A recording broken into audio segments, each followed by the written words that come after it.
invocando a proteção de Deus e a luz do Divino Espírito Santo, declaro aberta a sessão especial convocada através da Resolução Administrativa número 165 de 2024, de autoria da deputada Iracema Vale, para serem debatidos temas relacionados com as eleições de 2024. Convido para compor a mesa o senhor deputado estadual Roberto Costa, segundo secretário da mesa diretora, o senhor deputado Antônio Pereira, primeiro secretário da mesa diretora da Assembleia Legislativa, senhor desembargador José Luiz de Almeida, presidente do Tribunal Regional Eleitoral,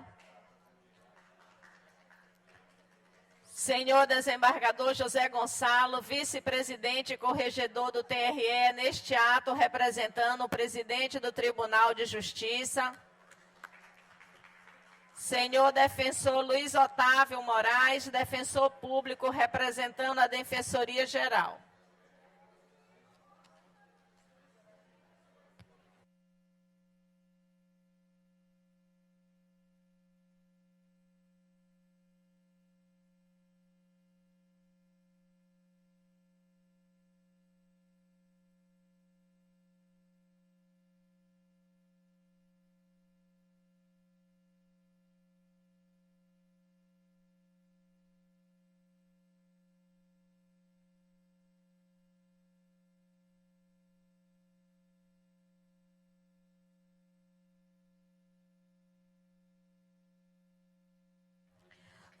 Concedo a palavra ao presidente do Tribunal Regional Eleitoral do Maranhão, desembargador José Luiz Almeida.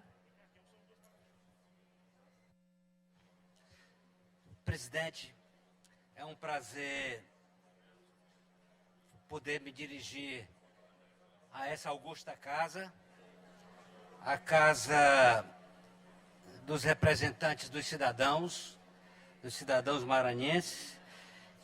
E quero aproveitar, presidente, para descontrair um pouco, já que tivemos que começar com certo atraso, é compreensível em face da relevância dos temas tratados. O Epicuro ensinava que nós devemos buscar a felicidade nas coisas mais simples. E eu tenho buscado, presidente, ao longo da minha vida, sendo uma pessoa simples como sou, eu tenho buscado a felicidade nas coisas mais simples. E devo dizer a Vossa Excelência e aos demais parlamentares dessa casa, aos convidados, aos funcionários do tribunal, que definitivamente solenidade para mim não é uma coisa simples. Poderia concluir, portanto, que diante dessa constatação, eu poderia até não estar feliz. Mas estoicamente, para continuar refletindo filosoficamente, eu tenho enfrentado as solenidades porque elas são próprias do exercício do meu cargo. Não é fácil, entretanto, mas o faço de bom grado. Presidente, o Tribunal Regional Eleitoral está aqui hoje representado por mim, pelo desembargador Gonçalo, assessorados que estamos por uma equipe, diria até multifacetada, para trazer algumas informações, algumas reflexões em torno da legislação que regerá o pleito eleitoral vindouro. Eu preciso chamar a atenção, presidente, para as resoluções recentemente baixadas pelo TSE, muitas das quais são apenas em complementação àquelas que já estavam vigendo. Mas eu preciso dizer, usando uma reflexão do Nietzsche, que quando a gente olha muito para o abismo, a gente pode ser tragado por esse abismo. O que quero dizer com isso? É que no pleito que se avizinha, a reflexão mais detida que devem fazer todos aqueles que pleiteiam uma representação é para a questão das fake news, das deepfake, que contaminaram o processo eleitoral brasileiro. E por que peço uma especial atenção? Porque as consequências da veiculação de uma fake news, de uma deepfake, enfim, as consequências para um pleito eleitoral contaminado por mentiras, elas são gravíssimas para a democracia. E aqueles que eventualmente forem protagonistas dessas ações deletérias e danosas que contaminam o processo eleitoral de forma, às vezes, irremediável, as consequências são, tendo sido registrado, ter a cassação do registro. E tendo sido diplomado, tendo a cassação do mandato. Nós vivemos, presidente, e é preciso que aproveitemos essa oportunidade para que reflitamos todos juntos. Nós implementamos no Brasil, consolidamos no Brasil, infelizmente, até com certo glamour, a cultura da transgressão. As pessoas acham que uma eleição é um ambiente para um vale-tudo. Eu posto tudo, eu faço tudo, e eu creio, eu acredito na omissão das instâncias de controle para que eu possa continuar transgredindo. E quando eu digo isso, eu digo com muita prudência, porque sei que isso não é algo disseminado em todo esse tecido, mas uma parte diminuta, mas que em face da relevância dessas ações, terminam contaminando todo o processo e levando de roldão os outros que terminam concluindo que numa terra de sapo é preciso estar de cócora com eles. É preciso também se igualar àqueles que não têm compromisso com a ordem pública e com o exercício da cidadania. Então, o que eu quero trazer à reflexão dos senhores, essa tem sido a minha profissão de fé.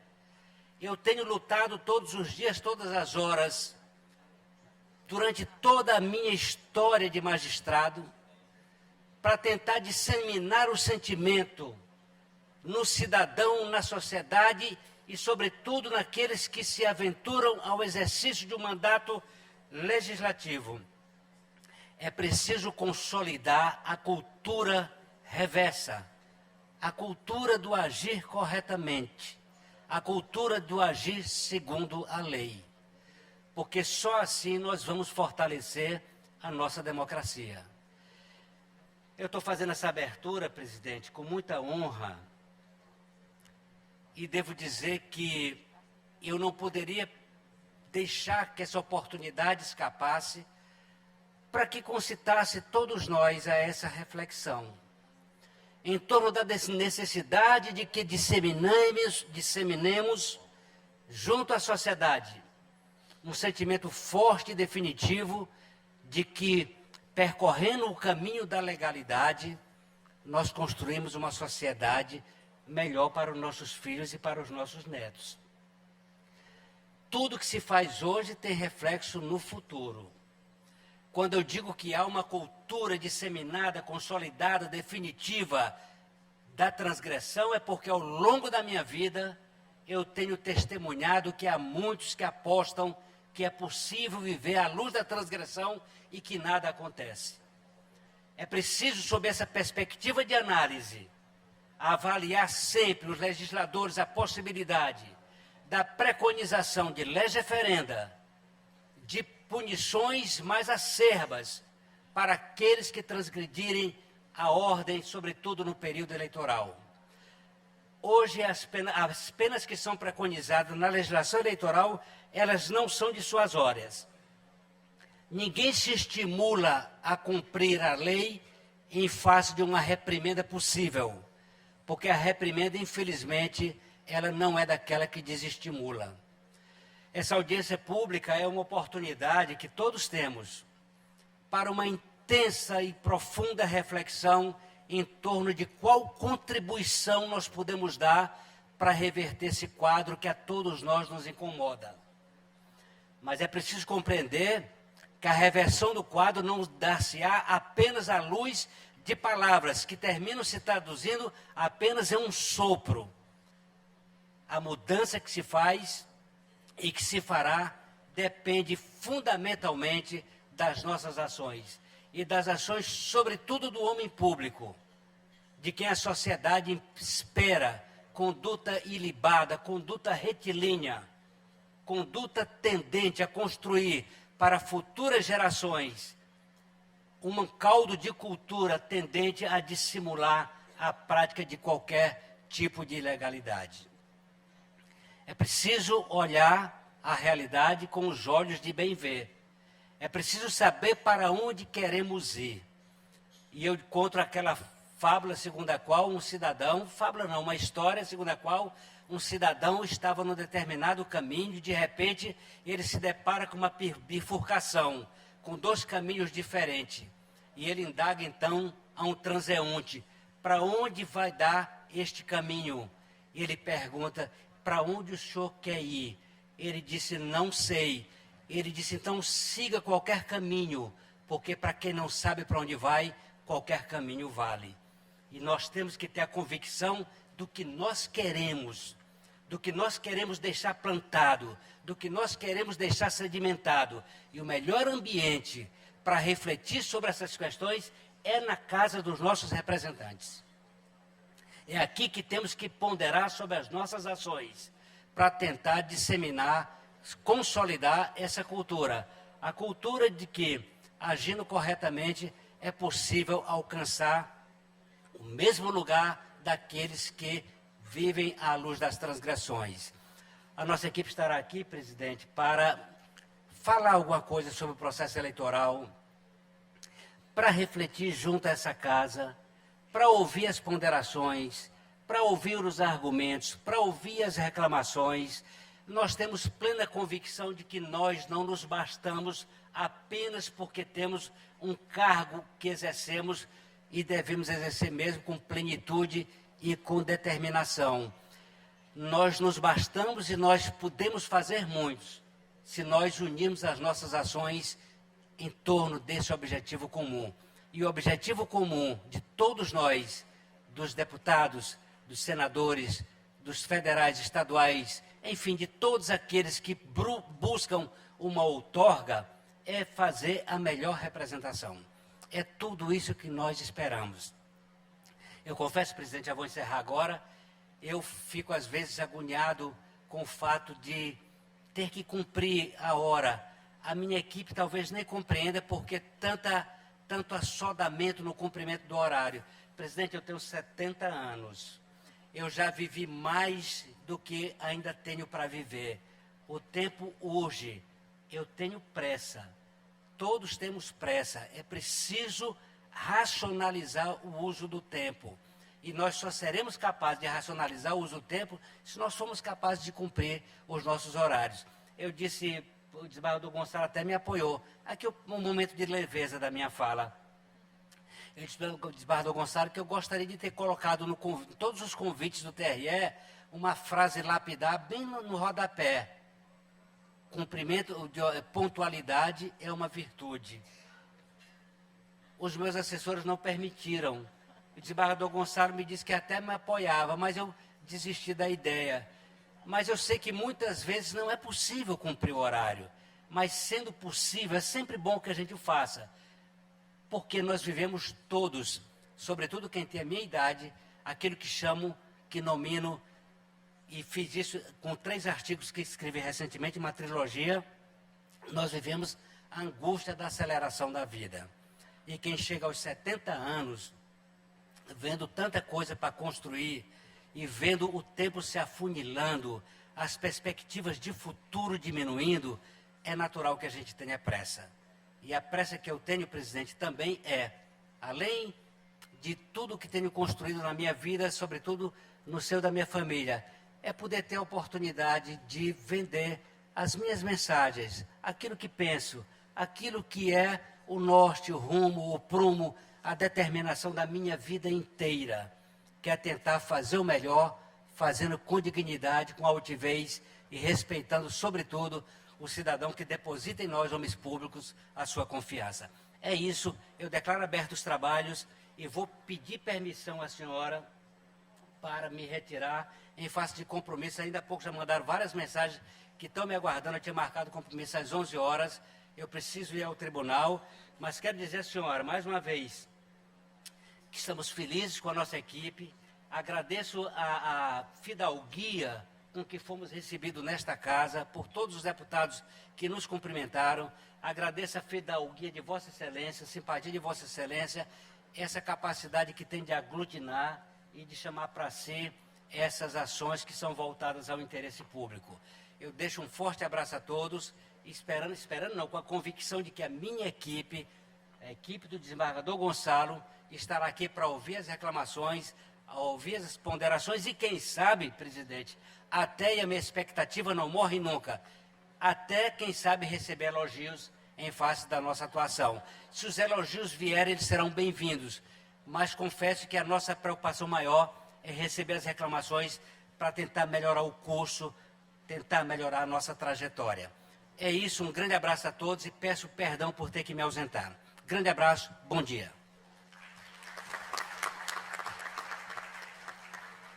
A gente vai ficar aqui sentindo muito a sua ausência, mas nós vamos entender a necessidade da sua pressa aí para cumprir outro compromisso. Agradeço imensamente a sua presença aqui conosco, agradeço a parceria, a cortesia com que sempre também sou recebida, a deferência de Vossa Excelência para com essa casa, para com os deputados, para comigo.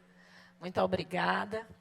E os elogios virão com certeza. Eu já o faço, né? Já o faço, porque sei que só o gesto de Vossas Excelências estarem aqui conosco, dispostos a esclarecer dúvidas, e quero dizer aos deputados e a Vossas Excelências que está sendo transmitido ao vivo, né, pela TV Assembleia. Quer dizer, não é só uma dúvida que esclarece aqui em plenário, mas que tem uma repercussão maior no estado do Maranhão. Eu agradeço e já faço aqui menções elogiosas, viu? Muito obrigada. Concedo a palavra.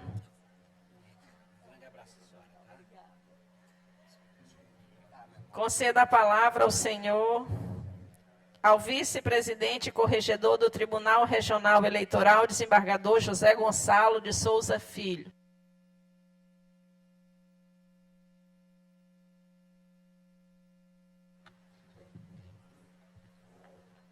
Mais uma vez, bom dia a todos e a todas. E mais uma vez eu quero agradecer a Deus por esse momento em nossas vidas. E já adianto, para não ser redundante, que vou fazer minhas palavras do desembargador Zé Luiz. Porque eu sei que todos vocês estão aqui para ouvir o que os nossos colaboradores do Tribunal de Justiça, nossos membros, têm a dizerem. Que saibam que o que vai ser exposto aqui são pessoas do melhor gabarito, muito capacitadas, e tem o propósito de tirar dúvidas de todas aquelas pessoas que, porventura, tenham dúvidas sobre os assuntos que serão tratados aqui hoje. Quero aproveitar também para agradecer aqui a presidente e a todos os deputados e deputadas por nos acolherem nesse momento, acolherem também na parceria, e mais uma vez agradecer ao desembargador Zé Luiz e todos os membros da nossa corte e colaboradores pelo apoio que a Corregedoria tem recebido no implemento dessas ações. Essas audiências públicas que pretendemos fazer, como estava falando há pouco aqui para o deputado Roberto Costa, e já conversamos com as nossas colaboradoras lá do tribunal, tem o propósito de fazermos elas em todo o estado, né? Certamente não vai ser possível em todas as cidades, mas iremos convidar para regiões, aliás, para audiências regionais, e vamos convidar os políticos, os partidos, as pessoas que tiverem interesse em tirar suas dúvidas sobre as eleições de 2024. Então, eu não vou me alongar, e eu só quero mais uma vez agradecer, presidente, por nos receberem aqui, e fique ciente de que as pessoas que vão expor que é o que tem de melhor na nossa Corte Eleitoral. Eu já aproveito para agradecer todos os nossos palestrantes e todos aqueles que estão aqui presentes para ouvir essas pessoas, tá? E agradecer os deputados mais uma vez e as deputadas também.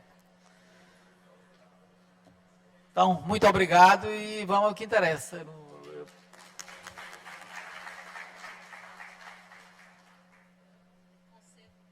Concedo a palavra à senhora Michele Pimentel, servidora do TRE Maranhão, abordando o tema alterações das resoluções para o pleito de 2024.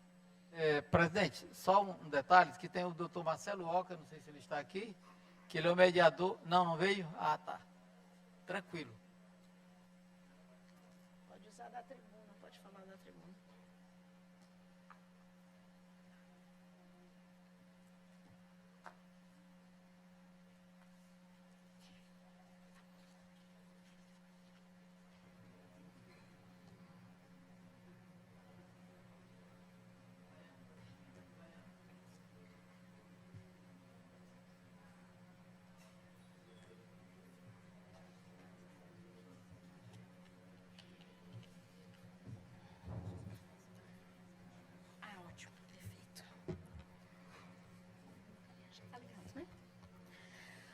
Bom dia a todas e todos.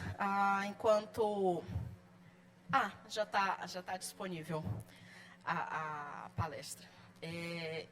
Agradeço a acolhida dessa casa, cumprimento todas as deputadas e deputados na presença ilustre, na pessoa ilustre da presidenta desta casa, deputada Iracema Vale.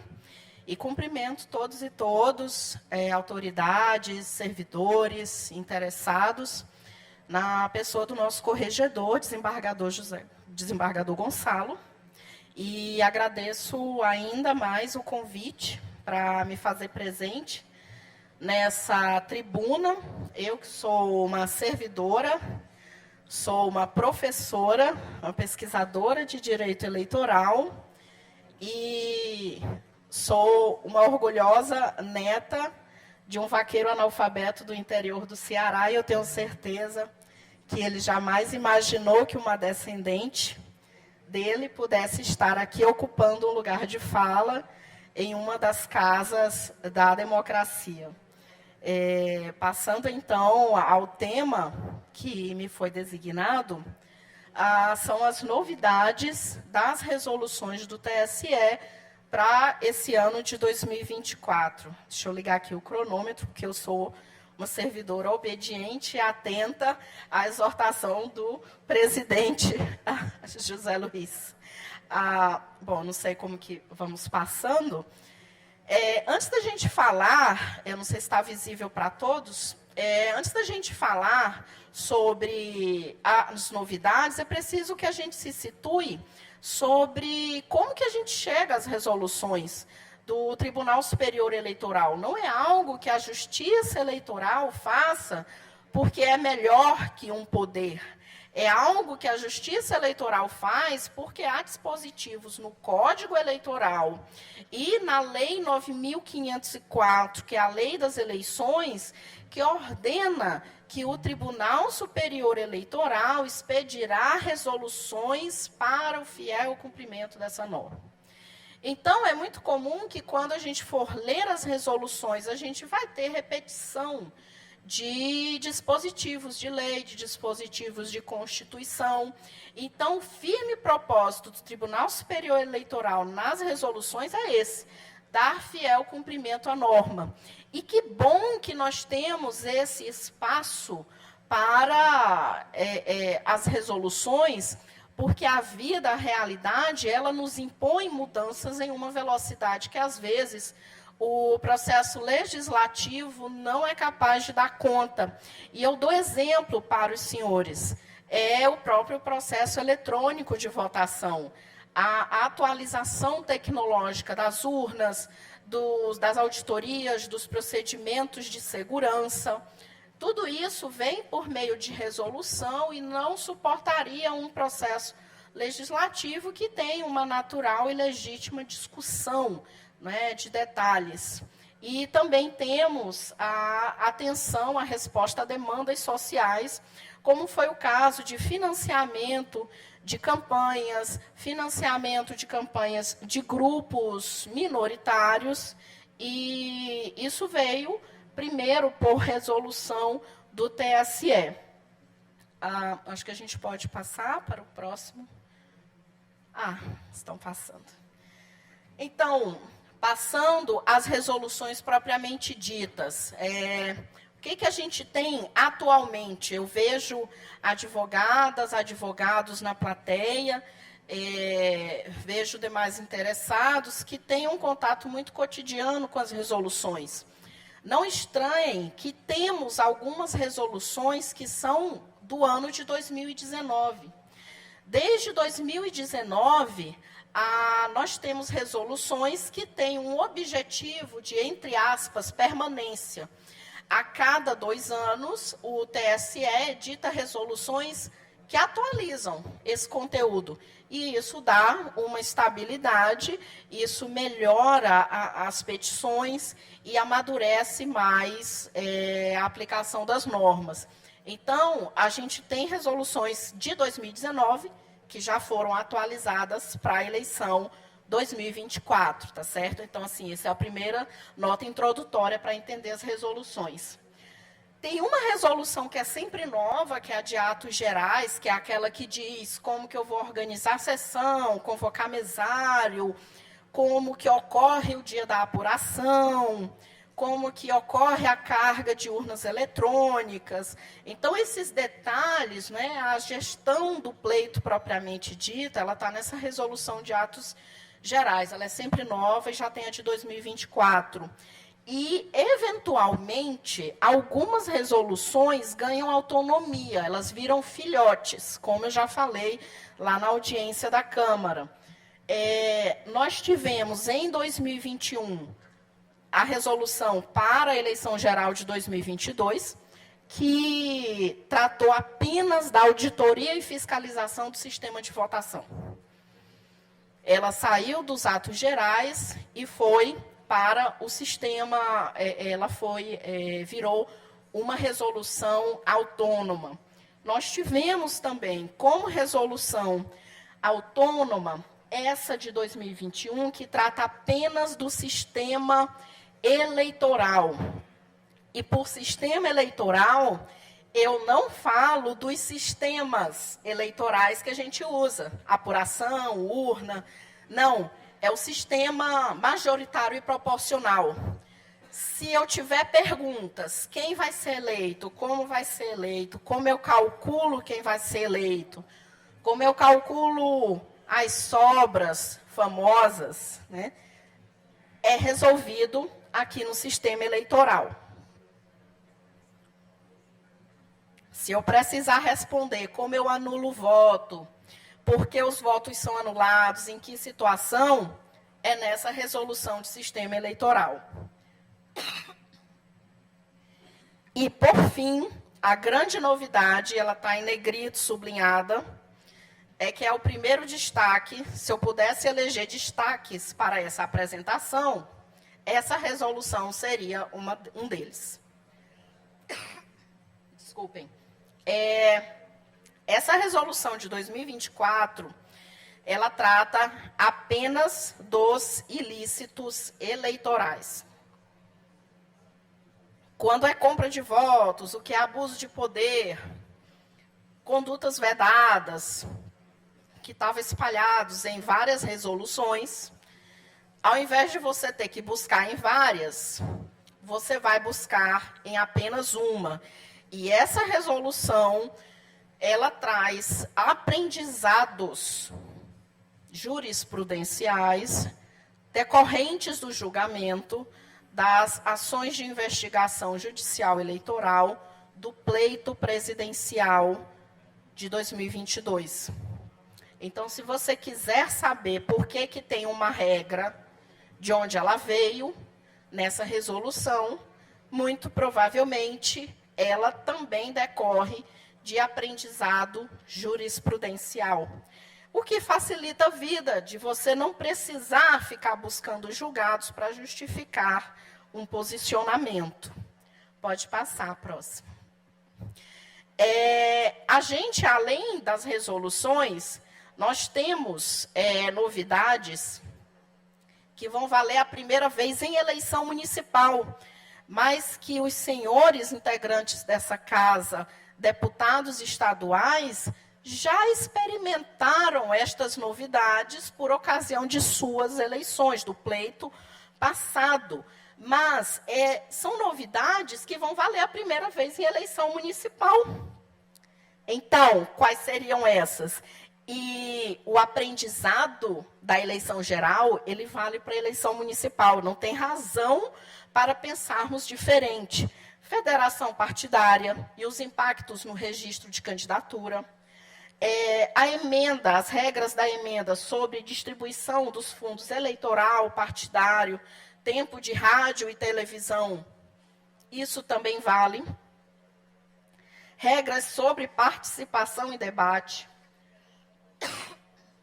Limites de candidatura, que foram incluídos pela Lei 14.211 de 21, e o cálculo das sobras. O cálculo das sobras foi recentemente julgado pelo STF, e assim que esse acórdão for publicado, haverá notadamente uma mudança na redação do artigo que trata de sobras, naquela resolução sobre sistema de votação que eu falei. Então, eu chamo a atenção dos senhores para esses temas que, embora não propriamente novos, vão ser vivenciados por candidatos e candidatas a vereadores e prefeitos pela primeira vez, mas que os senhores já têm esse aprendizado, os profissionais, e eles vão aparecer a primeira vez em eleições municipais. A gente pode passar para o próximo. Devido ao tempo, a função aqui foi essa, de trazer esse recorte, esse extrato, de chamar a atenção e motivar, não é, um debate posterior.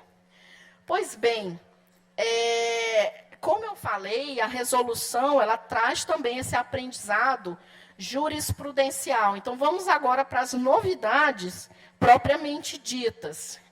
Na resolução de ilícitos, que é essa 23735 de 24, a gente tem esse artigo excelente que fala sobre concessão de tutela inibitória, que é um mecanismo que reduz os efeitos de uma eventual prática de abuso de poder, mas não evita o julgamento do abuso de poder político e econômico, e isso aconteceu nas AIGs do pleito presidencial. A gente pode passar.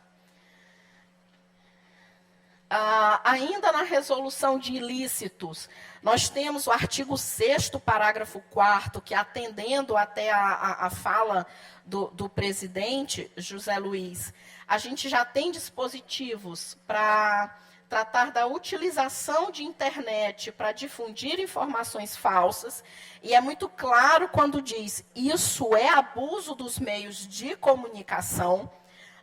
O artigo 8º, importantíssimo que os senhores tenham a redação do artigo 8º na mão, porque é um conceito da fraude às cotas de gênero. Isso não estava em lugar nenhum escrito. E esse artigo 8º consolidou tudo o que a jurisprudência do TSE tem dito sobre caracterização por fraude à cota de gênero. Eu sei que o tempo está ligeiramente estourado, mas eu vou...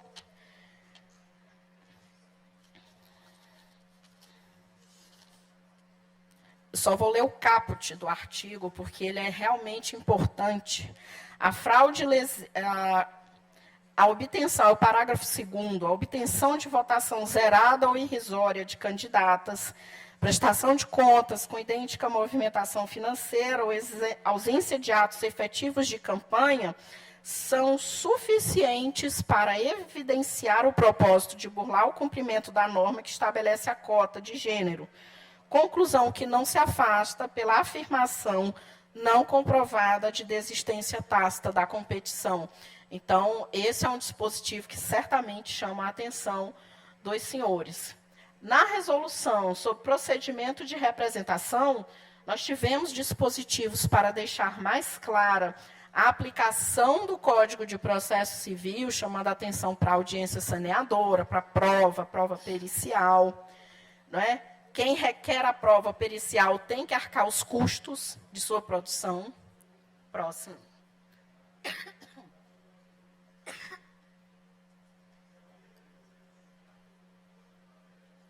Na propaganda, tem regras sobre realização de live. Nós temos regras sobre veiculação de desinformação e a vinculação das autoridades julgadoras a pronunciamento anterior do TSE sobre o mesmo tema. E aqui o segundo grande destaque que eu faço é o artigo 9b da resolução sobre propaganda. A resolução é de 2019, mas esse artigo 9 foi incluído agora em 2024, 9b. O uso de inteligência artificial na propaganda e a necessidade de aviso explícito e destacado sobre a manipulação. Você pode usar a inteligência artificial? Pode, mas se a inteligência artificial resultar em manipulação de imagens, esse aviso deve vir explícito e destacado. Acho que só tem mais um. Pronto. Michele, onde é que eu acho esse monte de coisas? Está no site já do TSE, esse endereço tse.jus, dentro aba eleições e eleições 2024. Essas regras estão em PDF e também o arquivo já consolidado, né? No caso das eleições, das resoluções de 2019. Eu agradeço o tempo e encerro a minha fala. Quero agradecer a fala da doutora Michele Pimentel Duarte e registrar que ela é mestre em Direito pela PUC do Rio Grande do Sul, especialista em Direito Eleitoral pela PUC de Minas Gerais e em Processo Civil pela Unisul. É analista judiciária do TRE Maranhão, cedida para o TSE, já ocupou as funções de chefe de cartório da 6ª Zona Eleitoral do Maranhão e de coordenadora na CGE. É colaboradora de diversas EGES, palestrante, articulista, membro da Abradep, é autora do livro Processo Judicial Eleitoral, publicado pela editora Juruá. Muito obrigada, doutora.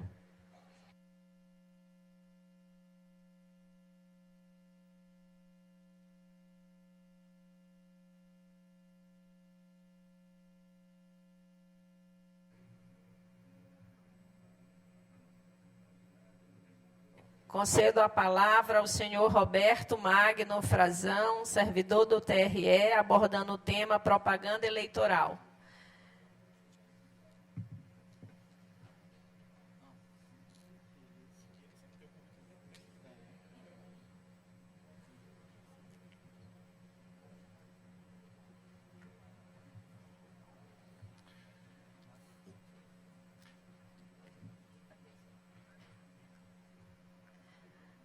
Antes do doutor Roberto Magno começar, porque a letra aqui é muito pequenininha, o doutor Roberto Magno é coordenador de fiscalização do cadastro eleitoral do Tribunal Regional Eleitoral do Maranhão, técnico judiciário do Tribunal Regional Eleitoral, é especialista em Direito Eleitoral pela UFMA, especialista em Direito Constitucional pela Unisul, é bacharelado em Direito no Unicelma. As habilidades têm perfil de liderança, liderança de equipes, organização e atenção aos detalhes, conhecimento em gestão de projetos e pessoas. Muito obrigada. Bom dia a todas e a todos. Cumprimento a mesa em nome da presidenta desta casa, a deputada Iracema Vale.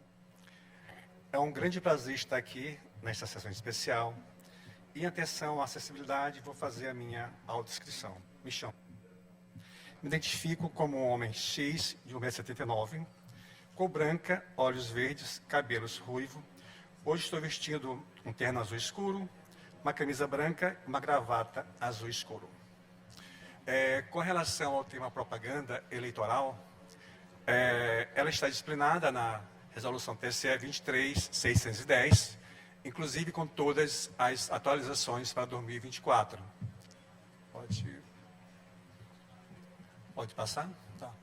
Então, a propaganda eleitoral, ela tem como marco inicial o dia 16 de agosto do ano eleitoral. Então, é a data permitida, é o marco para todos os postulantes que inicie as campanhas eleitorais de forma igualitária. Então, qualquer manifestação ou pedido de voto antes dessa data, esses pré-candidatos estão sujeitos a multas, né, dependendo da irregularidade que for verificada. Então, mas se a propaganda começa a 16 de agosto, o que os pré-candidatos poderão fazer antes dessa data, né? Então, praticamente pode fazer muitas das coisas, né? O artigo 36A da 9.504 trouxe muita liberdade ao processo eleitoral, porque anteriormente, antes dessa renovação, o pré-candidato praticamente não poderia fazer nada. Era muito difícil ter renovação, porque essa regra, ela beneficiava aqueles candidatos, né, pré-candidatos, que exerciam cargos, né?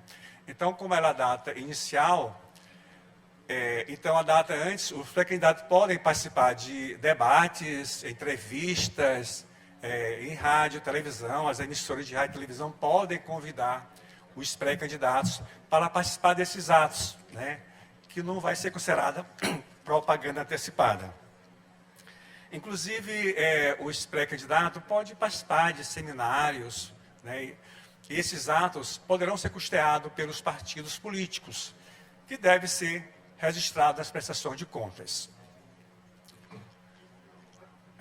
Então, como eu mencionei, as entidades, emissoras, rádio, televisão, a internet, um blogueiro pode convidar os pré-candidatos a participarem desses atos, mas essas entidades têm que observar o tratamento exonômico aos pré-candidatos. Deve chamar todos aqueles pré-candidatos que já são conhecidos para participar de debates ou entrevistas. Vamos passar? Então, a Resolução 23.610 sofreu inovações com relação às eleições de 24, e essas inovações estão na Resolução 23.632. E lá nessa resolução tem como novidade a proteção à liberdade de expressão de artistas e influenciadores. Inclusive, esses profissionais, eles poderão divulgar essa posição política, né? Inclusive em shows. E quando fala em show, a gente lembra do showmício, né? É igual, como qual é a diferença? O showmício, ele era um local aberto, uma praça pública, né? Uma avenida. E esse show para arrecadação de recursos, que a colega Adriane mais tarde vai falar, ela tem uma regra específica, né? Tem que ser um ambiente fechado e é vendido ingressos com o objetivo de arrecadar recursos para a campanha eleitoral. E esses eventos poderão ser realizados desde dia 15 de março. Inclusive, que de março também começa aquelas vaquinhas virtuais, os pré-candidatos poderão fazer para arrecadar recursos para a sua campanha. Também trouxe como novidade que a proteção ela só alcança aquela manifestação voluntária. Não pode os pré-candidatos contratarem profissionais para fazer essa divulgação. Ela tem que ser gratuita, né? E também essa proteção do direito à personalidade decorre de autoria de obras. Vamos supor, se o pré-candidato a fazer um giclê, né, usar uma letra de uma música, ele tem que pedir autorização. E se não pedir autorização, aquela pessoa que se sentir prejudicada poderá acionar a Justiça Eleitoral para proibir aquela divulgação. Pode passar? E temos também, como previsão, expressa que a live ela é entendida como transmissão de atos de campanha. Então, essa transmissão, mesmo que sem pedido de voto, ela constitui ato de campanha. E essas lives, em razão disso, elas não poderão ser transmitidas ou retransmitidas por emissora de rádio e televisão, né, entidades públicas, porque essas emissoras de rádio e televisão são concessões públicas. O que as emissoras poderão fazer? Elas poderão, nos seus programas jornalísticos, divulgar parte daquela live, mas não transmitir totalmente aquela live, porque senão ela vai estar ampliando aquela divulgação, né? Vamos supor que o pré-candidato tenha lá 100 mil seguidores, né? Então a audiência de uma televisão, o alcance é muito maior. Então não pode.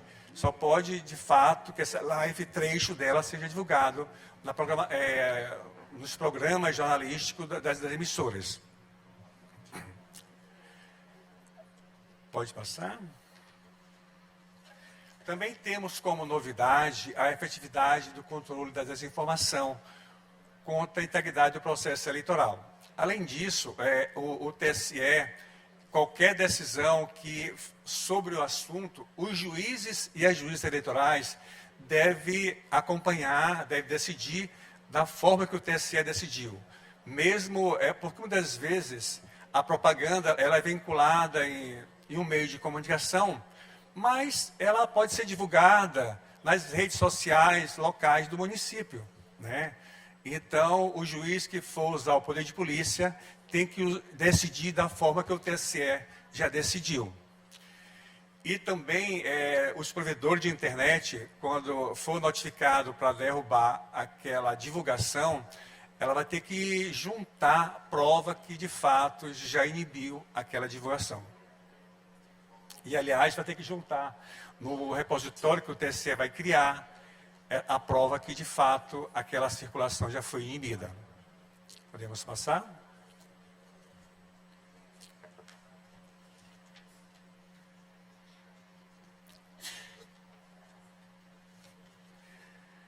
Nós temos ainda a responsabilidade dos provedores de aplicação. Em caso... as condutas de informações de atos indemocráticos, somente justificada no Código Penal, os comportamentos e discursos de ódio, tudo isso esses provedores de aplicação de internet devem observar, né? E devem ter seu controle próprio para que isso não fique sendo divulgado. Podemos passar? Como a Michele até falou, que a questão da regulamentação artificial no contexto eleitoral, e que deve ter os rótulos para identificando aquele tipo de propaganda. Temos também a vedação da deepfake, ainda que mediante autorização, ela não pode ser usada para prejudicar ou favorecer candidaturas. Então está vedado a deepfake, mesmo para elogiar ou para divulgar candidato, não pode. O presidente falou no início que quem pode caçar o registro e depois de eleito caçar o mandato, dependendo da gravidade. Lógico que esses pré-candidatos serão notificados, né, sobre essa situação, porque muitas vezes, acredito que muitos daqui dos deputados serão candidatos nas eleições municipais, e com certeza muitos estarão em campanhas e terão lá os seus cabos eleitorais, a sua equipe de campanha, que muitas vezes vão divulgar ato sem o conhecimento dos pré-candidatos ou candidatos. Podemos passar?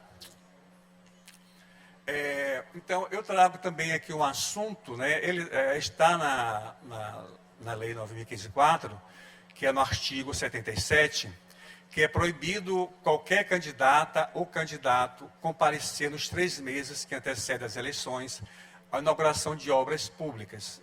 Essa regra está no artigo 77, é uma regra que está desde quando foi editada a Lei 9.504, mas essa regra, hoje em dia não tem mais sentido, porque 3 meses antes das eleições, que este ano será o dia 6 de julho, nesse momento nós não temos ainda nem as convenções, não aconteceram as convenções, né? E só teremos candidatos com o pedido de registro, que será o dia 15 de agosto. Antes dessa alteração em 2015, o registro de candidatura era no dia 5 de julho, e a propaganda começava logo no dia seguinte, no dia 6. E pesquisando a decisão do TSE, tem uma decisão nesse sentido. E essa decisão é justamente falando que a norma do dispositivo refere-se expressamente a candidato, condição que se adquire com a solicitação do registro de candidatura. Então, 3 meses antes, que é o caso 6 de julho, não temos ainda candidatos, temos pré-candidatos. Podemos passar? E essa aqui é a visão gráfica do aplicativo Pardal, creio que vocês já conhecem, né? Nós, a Justiça Eleitoral, utilizamos esse aplicativo desde as eleições de 2014, tem nos ajudado muito, né, no trabalho de fiscalizar as irregularidades da propaganda. É um aplicativo que o cidadão vai baixar nas lojas virtuais e ele mesmo vai fazer aquela denúncia daquela irregularidade. Antes do dia 16, essas denúncias são encaminhadas ao Ministério Público. Após o dia 16 de agosto, já que todos os candidatos deram entrada no registro, esse sistema ele se comunica com o registro de candidatura e ele vai buscar lá as informações que os candidatos informaram. No caso, o e-mail, onde o candidato poderá ser notificado, o aplicativo de mensagem, onde vai receber as notificações, em algumas situações, principalmente no poder de polícia, né, porque os prazos são são rápidos. Para regularizar a propaganda, o candidato vai ser notificado para regularizar em 48 horas. Quando começar a propaganda na televisão, o direito de resposta é 24 horas. E assim por diante. Então, esse aplicativo tem nos ajudado bastante. O próprio cidadão faz as denúncias e, no mesmo dia, o candidato é notificado para regularizar. Eu chamo a atenção que, quando o candidato for notificado pelo aplicativo Pardal, naquelas 48 horas, ele pode regularizar. E, regularizando aquela regularidade, ele pode mandar pelo próprio meio que ele recebeu a comunicação, né? Então, ele vai provar. Chegando no cartório, o cartório vai constatar que, de fato, já foi regularizado, vai arquivar. Não gera processo. Mas se o candidato ele não responde à denúncia do Pardal e ultrapassa as 48 horas, aquela notícia ela vira um processo, um PJE, que, nesse caso, vai já no PJE, vai ser já a aplicação de multas, dependendo do grau da irregularidade. Podemos passar? Então, este aqui é o cenário para as eleições municipais. No estado do Maranhão, somente após o regulamento de 2017, nós só temos 2 municípios no estado com mais de uma zona eleitoral, que é a capital, São Luís, e Imperatriz. E os pedidos de registro serão apreciados pelos juízos da 1ª, 3ª e 10ª zonas na capital, Imperatriz pela 33. Já com relação às pesquisas eleitorais, propaganda eleitoral e sua fiscalização, em São Luís será de competência da 2ª zona, da 7/6 e da 8/9. Aqui temos a chefe de cartório da 7/6, que vai estar fiscalizando a propaganda.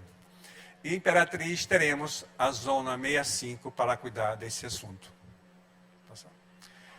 Então, eu agradeço a todos pela atenção. Eu falei mais da novidade e com relação às propagandas em geral, motivo e forma, rádio, televisão, propaganda em bens particulares ou bens públicos, eu deixei de mencionar, que já é bem conhecida dos senhores, mas estou aberto aos questionamentos, responder as dúvidas, se assim forem necessárias. Obrigado.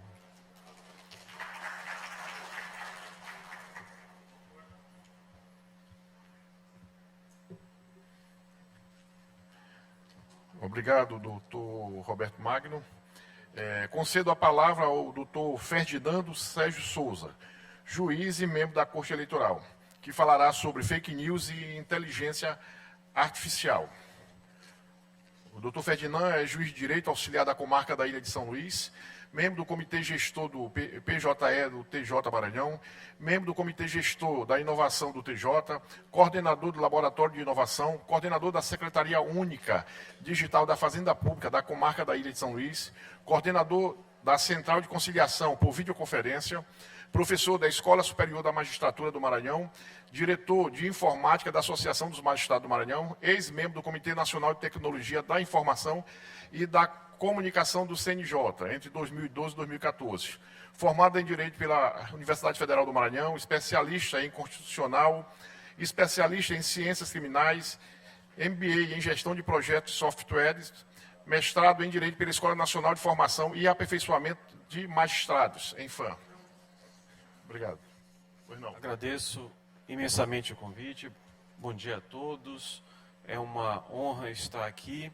Serei breve, me pediram para falar 10 minutos. Acho que consigo falar em 12 ou 13, mas vou tentar ser o mais objetivo possível.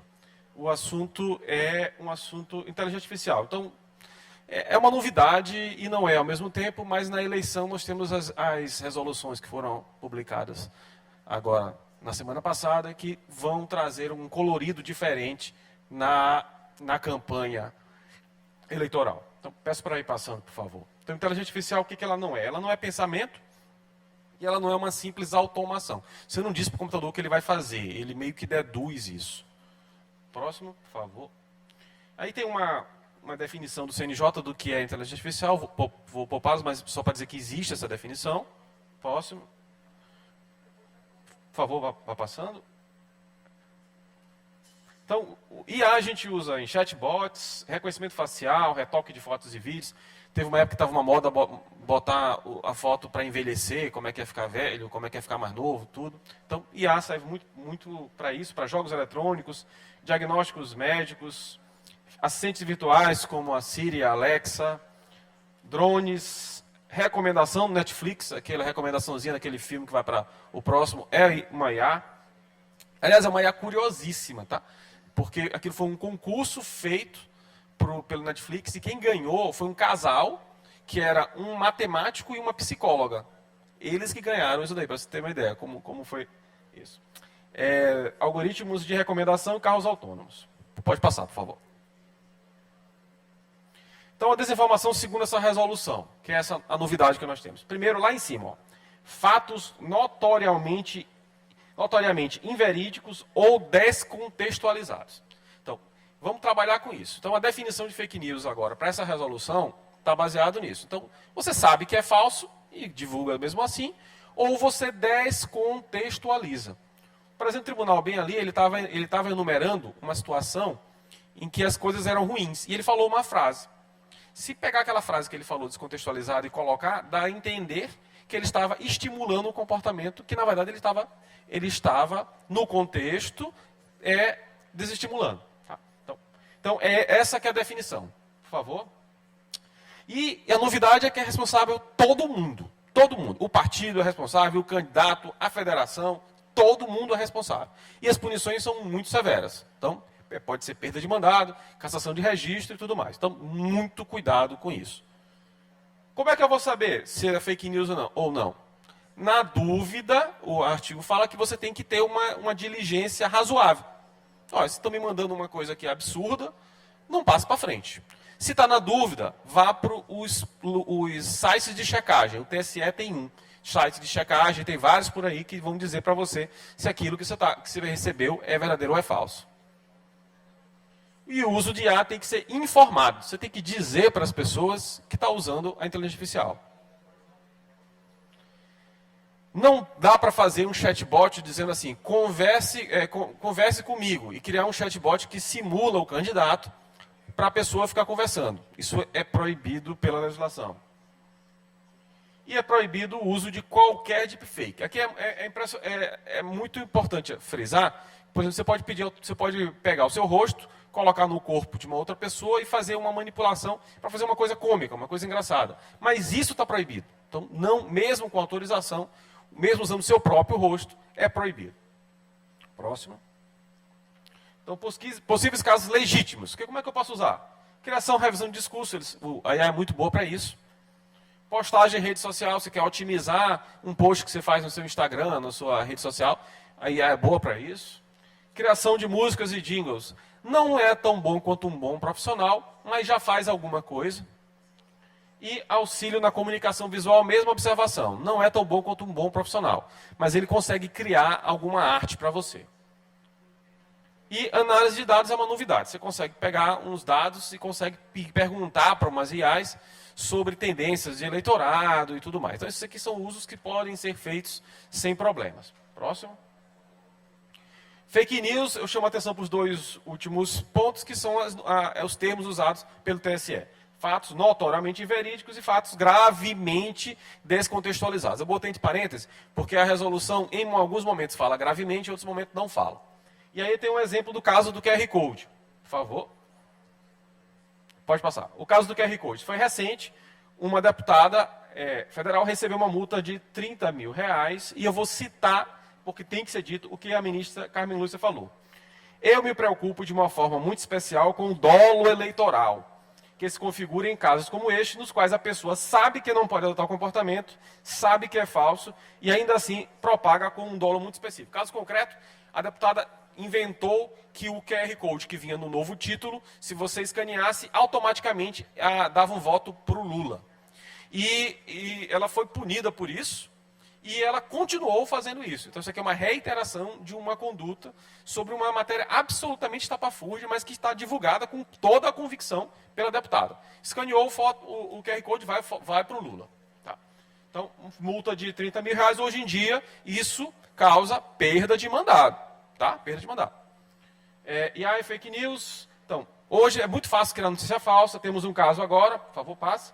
Recente, essa foto bem aí, ela teve uma divulgação mundial, causou pânico em muita gente, movimento Reze por Paris e tudo mais. Tá? Então, o que a resolução do TSE está exigindo? Quando você recebe uma notícia bombástica como essa, faça o que é de exigido de uma pessoa racional. Há a possibilidade da Torre Eiffel estar pegando fogo e isso não ser noticiado em nenhum órgão da imprensa? Não há. Então, veja um pouquinho antes e não divulgue. Qual é a novidade? Se você divulgar, você é responsável. Você, seu partido, sua coligação. Todo mundo, e pode perder o mandato. Próximo. Facilidade da criação de áudios falsos. Próximo. Então, o prefeito de Manaus, agora, em dezembro, divulgaram um áudio com a voz dele, que enganaria a mãe dele, mas não o técnico, enganaria a mãe, falando mal dos professores em relação ao Fundeb. Tá? Isso é causa recente. Foi gente já presa, descobriram quem foi e tudo mais. Boiar algoritmo, radicalização, empobrecimento do discurso político, isso é um problema que as democracias estão vivendo atualmente, que é a questão de que você sempre é reforçado naquilo que você acredita e não é exposto para opiniões divergentes. Temos aqui um caso dos 39% dos votos. Isso é interessante.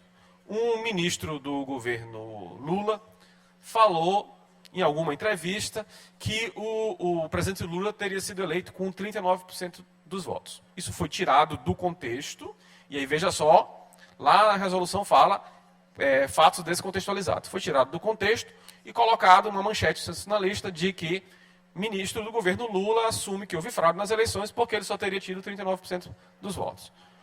O contexto diz claramente que os 39% dos votos válidos, e não os 39%, porque só conta os votos válidos. Então, se você fizer uma disseminação atualmente disso, você pode, aí, repito, o candidato pode vir a perder o mandato. Facilidade da criação de vídeos falsos, é cada vez mais fácil criar vídeos absolutamente falsos. Próximo. E como é que você combate isso? Primeiro, educação do eleitor, porque o seu eleitor ele deve saber se aquele vídeo é falso ou não, com uma mera busca em sites de notícias, por exemplo. E aí eu chamo a atenção para isso aqui, esse é o slide final da minha conversa com os senhores. O que é isso que está aí na frente? É o boletim de urna. Esse boletim de urna, ele é impresso em inúmeras vias, E essa via BI, ela é colada na sessão eleitoral. Então, eu sou juiz eleitoral do TRE atualmente, fiz inúmeras eleições, estou há 20 anos na magistratura, e na minha última eleição que eu fiz em Presidente Dutra, o candidato a prefeito de lá, eles sabiam do resultado com as 17h17. Menos de 20 minutos depois do final da votação, ligaram lá para a sessão, já gente comemorando, foguete na cidade, tudo. Eu, juiz eleitoral, não tinha recebido sequer uma mídia de resultado. Mas todo mundo já sabia das eleições. Como que eles sabiam? Porque fica impresso isso daí em cada sessão. Então, o candidato a prefeito coloca uma pessoa em cada colégio, soma os votos e rapidamente se sabe quem foi eleito. Isso está impresso na sessão. A urna não tem contato com a internet. Não chegou isso para TRE, TSE, para lugar nenhum. Já tem um rastro impresso bem aí. Então, numa eleição presidencial, que é mecânica exatamente igual, qual é a possibilidade de haver uma fraude no TSE? Ela é nula, ela é inexistente. Por quê? Você já tem impresso em cada sessão eleitoral do país os votos dos presidentes. Estão lá. Basta você somar, está tudo lá para você. Se você altera lá no TSE, isso vai ser descoberto via o boletim de urna impresso que está lá na parede do colégio, muito antes de chegar no TSE qualquer informação daquela votação. Então, dizer que há uma fraude no TSE, numa sala secreta lá com não sei quantas pessoas, é absolutamente mentira. Não é eu estou querendo melhorar o sistema eleitoral. Não. Se você quer melhorar o sistema eleitoral, pesquise, estude e faça críticas possíveis. Dizer que há uma fraude no TSE não é uma crítica possível, é uma mentira. E isso pode causar perda de mandato. Tá? Então é muito, muito claro. Existem coisas que são passíveis de ser discutidas. Outras, como se a Terra é plana ou não e coisas desse tipo, você não vai discutir isso. Então isso bem aqui é um fato. Tá? Próximo, por favor. Então, educação do eleitor, responsabilização criminal atualmente. Por favor, responsabilização eleitoral. Hoje em dia, essa resolução responsabiliza toda a cadeia, repito, candidato, coligação, federação, até o Facebook pode ser, o Instagram, todas essas redes sociais podem ser também penalizadas em algumas circunstâncias pela divulgação, por exemplo, dessa fake news de que haveria uma fraude no TSE. Próximo. E sites de verificações de fatos, tá? Que são muito importantes. Você está na dúvida, pode ir num site de verificação de fato no próprio TSE. Então, muito obrigado.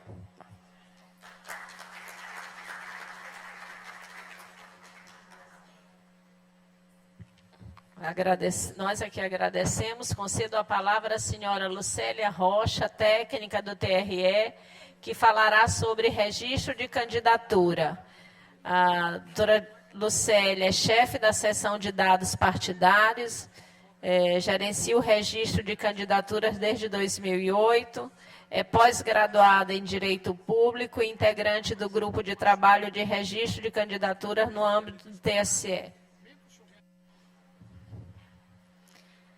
Bom dia a todos.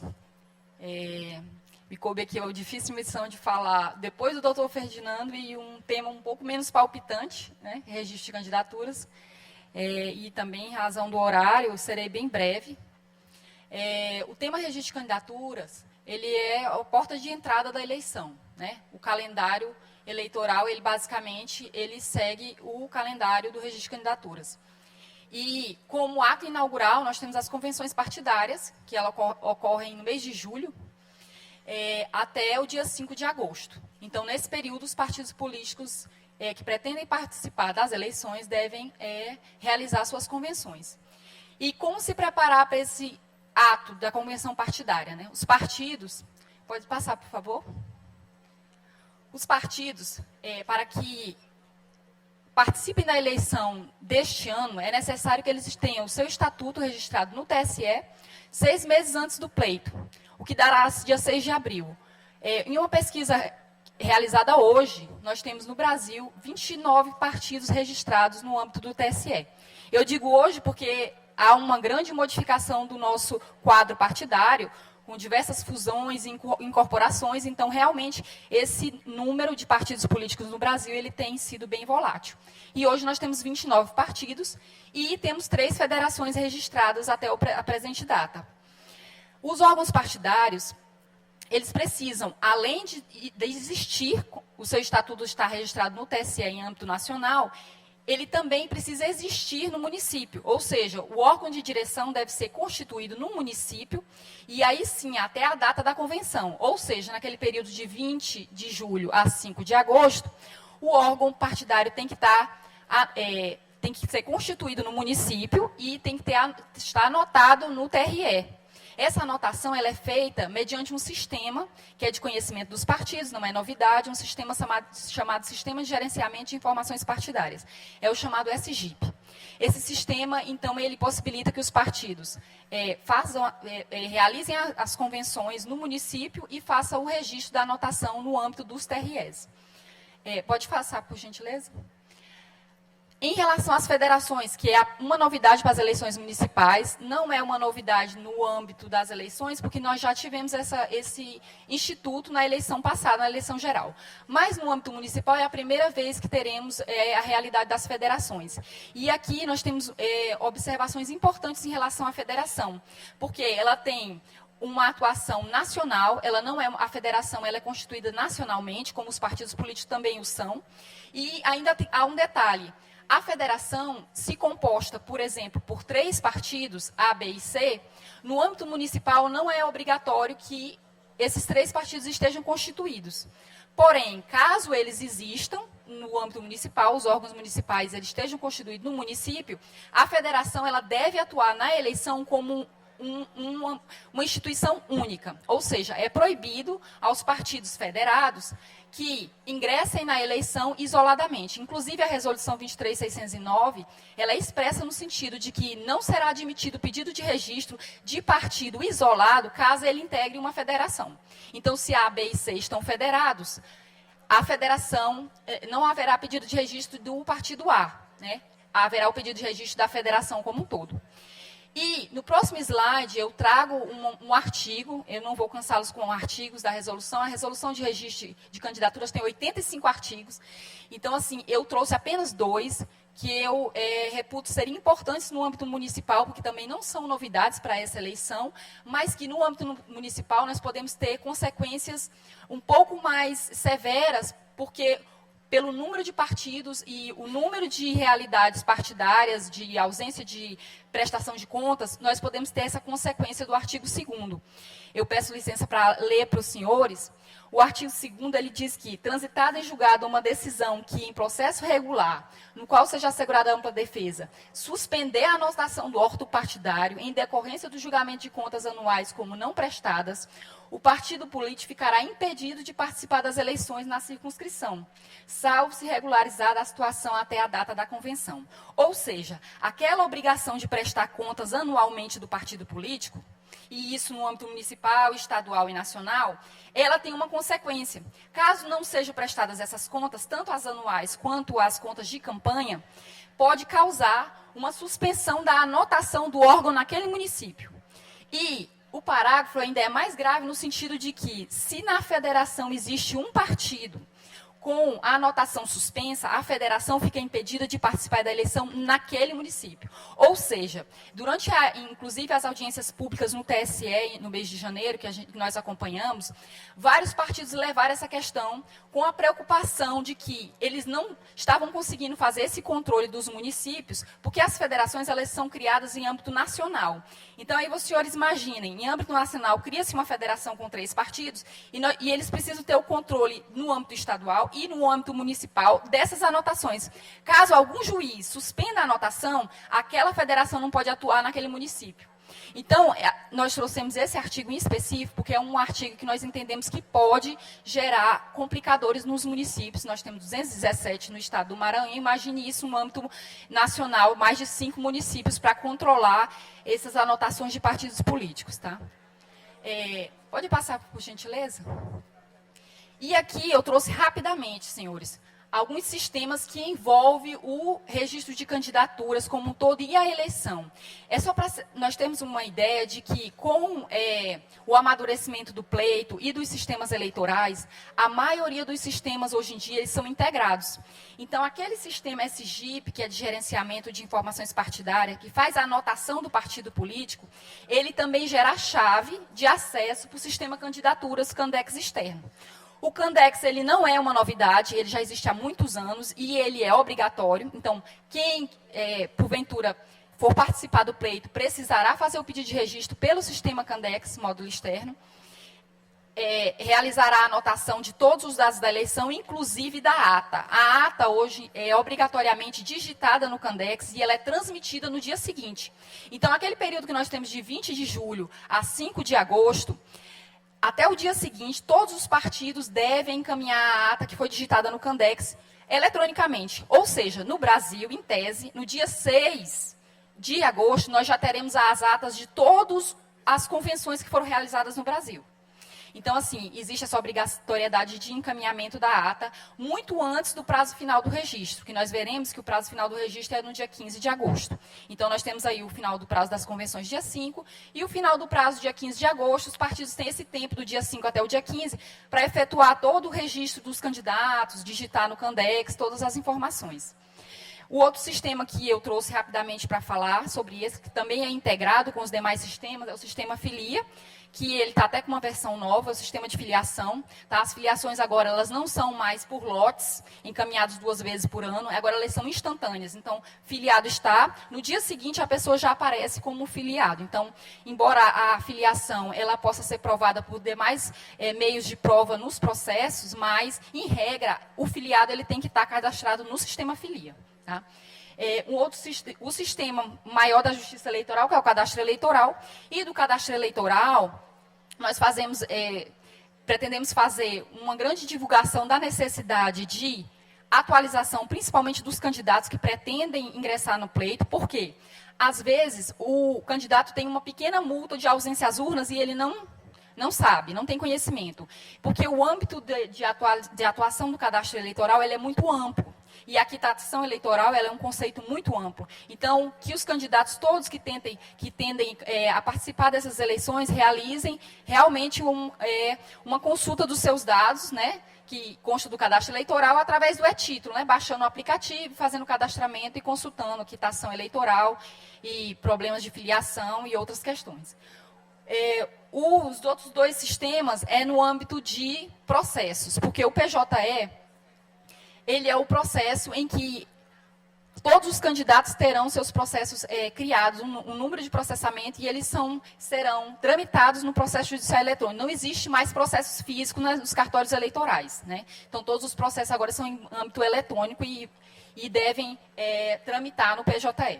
E o mural eletrônico, que é o último sistema que eu trago para os senhores, a importância dele é porque, no próximo slide, ele consta expressamente que todas as intimações, podemos passar, por gentileza, todas as intimações nesse período, de 15 de agosto a 19 de dezembro, elas ocorrem no mural eletrônico.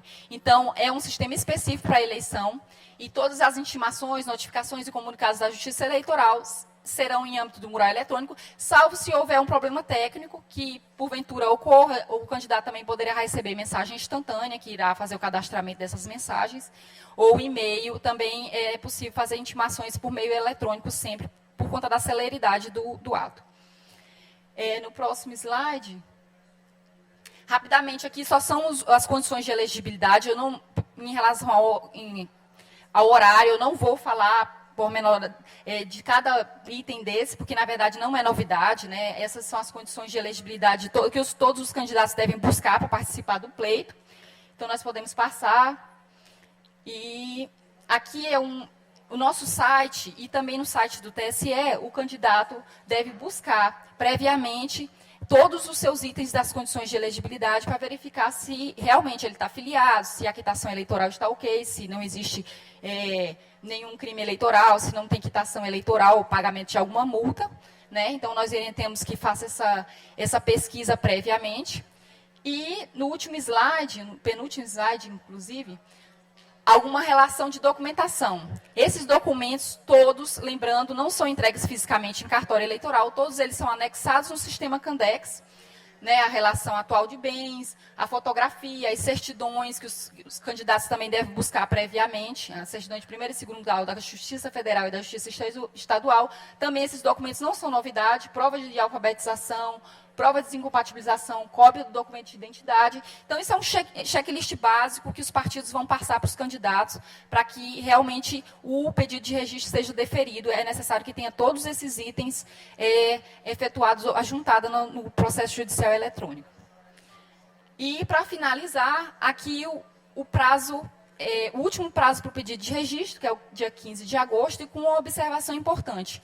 O último prazo é no dia 15, às 19 horas. Porém, o TSE, por uma questão técnica, ele colocou como marco de envio eletronicamente dos dados às 8 horas da manhã no dia 15. Então, o partido ou a federação que não encaminhar os pedidos de registro até às 8 horas da manhã do dia 15 deve se dirigir ao cartório eleitoral, portando mídia, para efetuar o pedido de registro dos candidatos. Lembrando que quanto antes os partidos efetuarem o pedido de registro, melhor para ingressar na eleição, tanto com os pedidos de registro antecipadamente julgados pelos juízes, quanto pela formação do CNPJ, que com um pedido de registro, o CNPJ já é criado pela Receita Federal automaticamente, e os candidatos já podem elaborar o seu material de campanha contendo CNPJ, e todo o trâmite processual fica bem mais tranquilo se o pedido de registro for efetuado antes do prazo. Então, eu agradeço a todos pelas palavras. O registro de candidatura ele é muito amplo, nós temos muitas matérias para tratar. No entanto, em razão do prazo, não é possível, quem sabe num outro evento, podemos entrar em maiores detalhes de novidades da legislação. Muito obrigada a todos.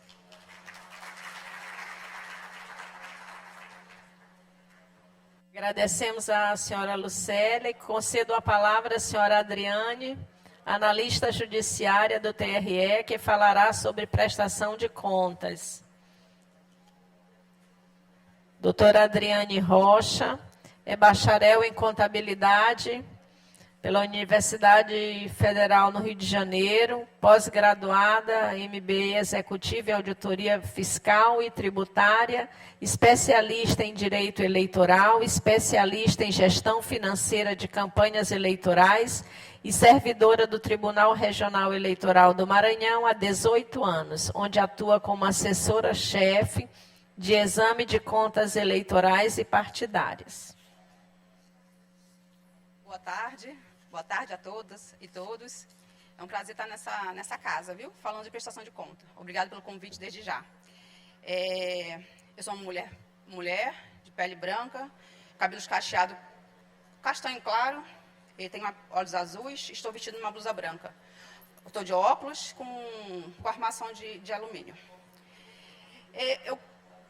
A casa compõe característica de futuros prefeitos e alguns advogados da classe.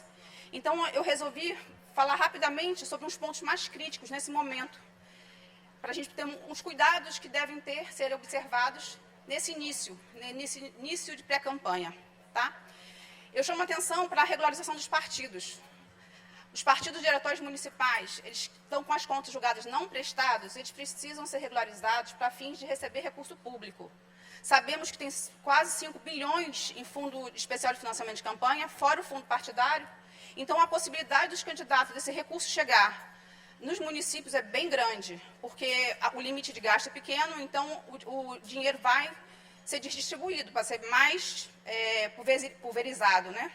Então, chamo a atenção dos senhores para que chame o tesoureiro do partido, o presidente do partido, para que olhe a situação dos diretórios municipais, para que não leve um susto da possibilidade de não receber esse recurso.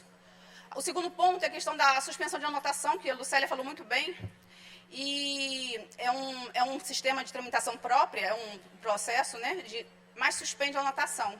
E se essa anotação estiver suspensa, nem o registro de candidatura vai conseguir fazer. Então, chamo os senhores, prestem atenção nessa possibilidade, tá, com o partido diretório municipal está suspenso, com a sua anotação suspensa. Outra questão, não há prescrição da obrigatoriedade de apresentar as contas. A prescrição de punibilidade, que é diferente. Depois de autuado o processo, a Justiça Eleitoral tem 5 anos para poder punir aquele partido ou não. Mas não existe a prescrição, salvo decisões, né, específicas, mas de apresentar. Então, verificamos que tem partidos que estão desde 2012 sem apresentar. Então, eu chamo os senhores também da importância de verificar essa não apresentação, não só as não julgadas, as julgadas não prestadas, mas as não apresentadas mesmo. Outra questão que parece bobeira, mas eu chamo a atenção. CEP genérico lá no SGIP, no sistema que a Lucélia falou. O CEP genérico, ele impede a autuação automática no PJE. E Adriane, o que isso vai gerar? As contas não vão aparecer para a gente. Então, no momento que essa dificuldade, até a gente descobrir que essa prestação de conta não foi autuada, vai demorar, perde tempo. Então, realmente é uma questão que parece boba, para não colocar o CEP com aqueles 3 zeros no final, botar sempre um CEP mais específico. CNPJ inativo, ainda não, por favor. O CNPJ inativo na Receita Federal ou ausente no SGIP. Mais uma vez, é um assunto muito técnico, mas eu chamo os senhores para chamar a atenção dos assessores dos senhores, do presidente do partido, dos tesoureiros. CNPJ inativo, ele tem que ser regularizado. Não adianta fazer um novo CNPJ, tem que ser o mesmo CNPJ. Ele tem que ser regularizado e cadastrado no SGIP, para fins de poder esse partido conseguir registrar o DRAP e prestar conta. E a questão que o Lucélia também já falou, a questão do partido federado irregular é igual à federação irregular. Então, na federação, se um dos partidos estiver irregular, cai a federação inteira. Então, observem a questão de suspensão, observem a questão de conta não prestada, de não apresentada, de regularização, essas questões todas em relação também aos partidos da federação. Pode passar, por favor.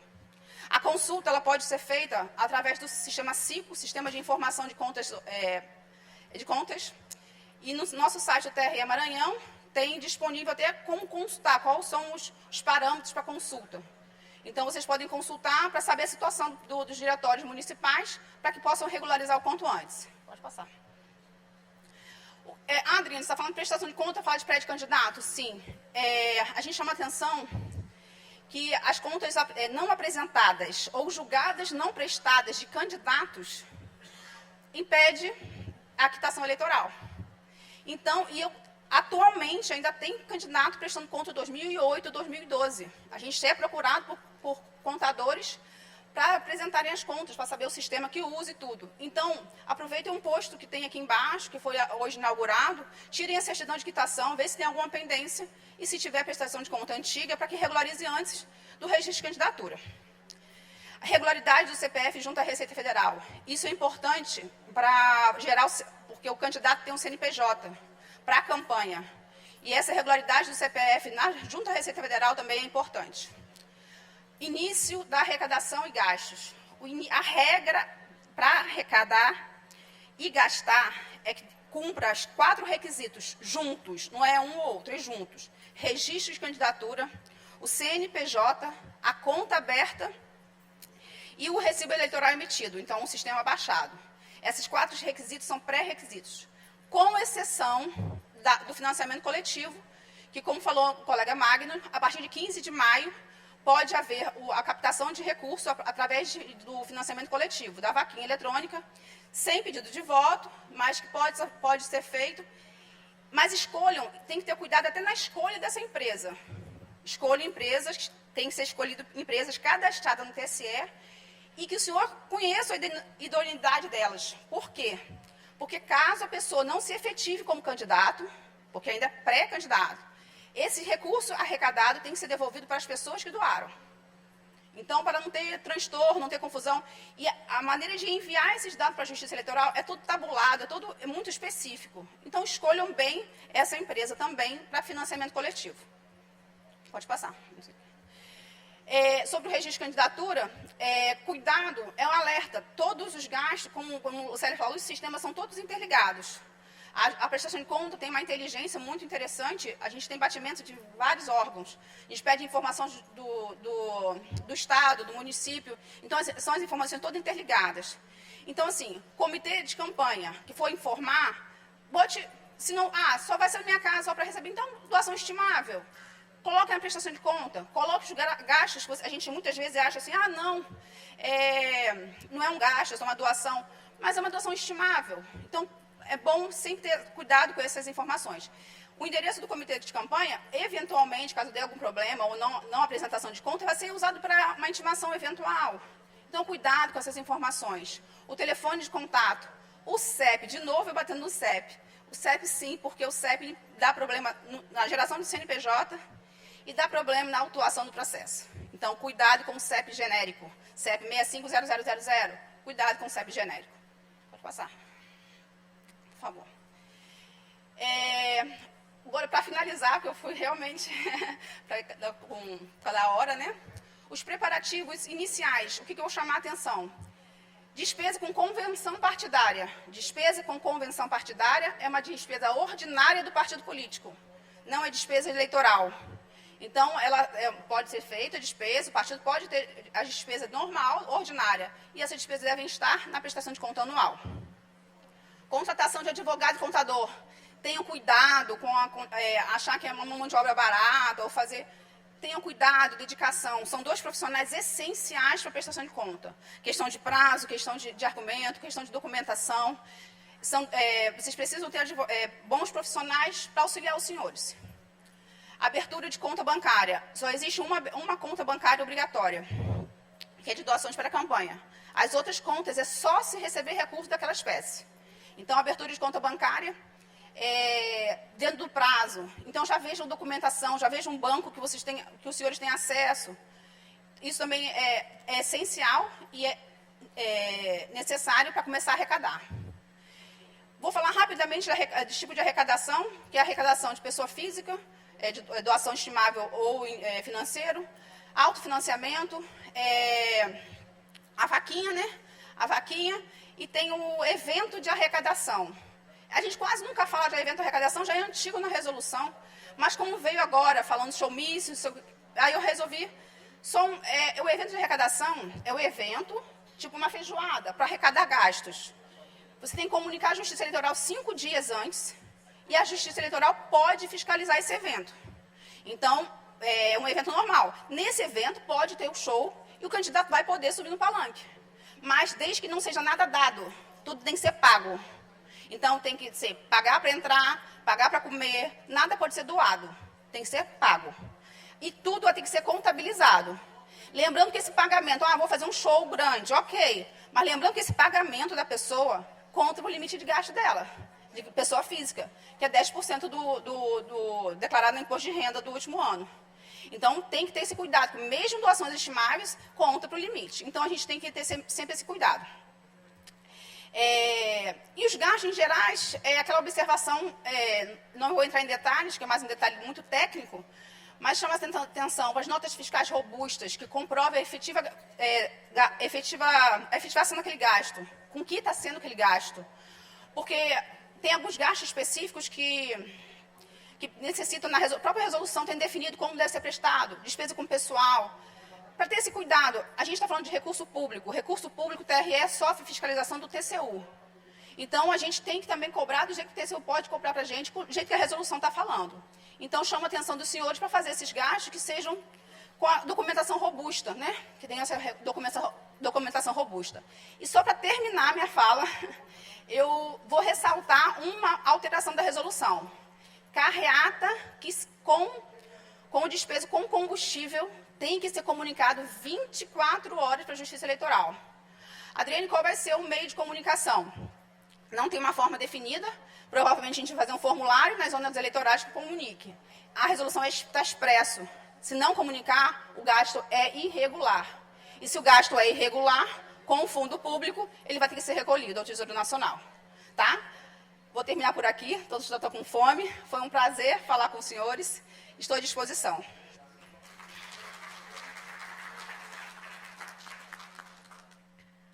Agradeço à senhora Adriane. Eu quero usar da fala apenas para registrar a nossa gratidão, abrir espaço se alguém quiser fazer algum tipo de questionamento. quiser fazer algum tipo de colocação.